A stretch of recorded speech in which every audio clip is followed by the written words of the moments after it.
কিছু মনে না করলে জানতে পারি আপনার হাদিয়া কত টাকা? ভাইরা আমার, আলহামদুলিল্লাহ, আল্লাহ শুকর। প্রথম কথা হলো যে ওয়াজ মাহফিলে বা দিনই কাজে, এমনি তো আমি ওয়াজ মাহফিলে যাই না।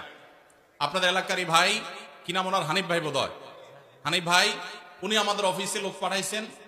তিনি বলতেছেন যে আমাদের অফিস থেকে লোক নাকি বলছে যে আমরা এই মাহফিল করব। এটা বহু কয়েক মাস আগের কথা, আমাদের মনে নাই। যেহেতু ভাই বলছেন, মুসলমান তো মিথ্যা বলবে না, তাহলে হয়তো আমাদের কেউ বলছে। আমরা সেই ওয়াদা রক্ষা করার জন্য আসছি। আসার ক্ষেত্রে আমি হানিফ ভাইকে আমার অফিস থেকে শর্ত দিয়ে দিছি যে মাহফিল করার পর আমাকে কোনো টাকা পয়সা, কোনো হাদিয়া দিবেন না, এই শর্তে আমি আসতে পারি।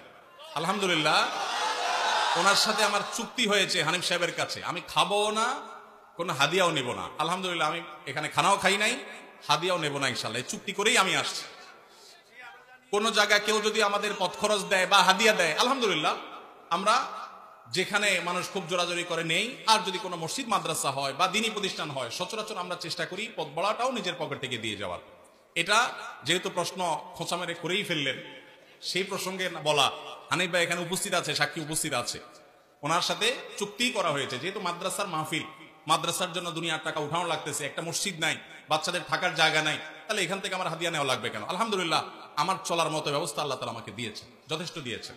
অতএব আপনারা বরং মসজিদের জন্য সহযোগিতা করবেন, জমির জন্য সহযোগিতা করবেন, করবেন তো ইনশাল্লাহ? মাদ্রাসার ছাত্রদের থাকার ভালো ব্যবস্থা যেন হয়, সেজন্য সাহায্য করবেন, ঠিক আছে না ইনশাল্লাহ? আর আমাকে হাদিয়া দেওয়া লাগবে না, ইমাম সাহেবের বেতন বাড়াই দিয়ে, ইমাম সাহেবের বেতন বাড়াই দিবেন তো ইনশাল্লাহ? ইমাম সাহেবের বেতন বাড়াই দেওয়ার তৌফিক আল্লাহ তো আমাদেরকে দান করুন।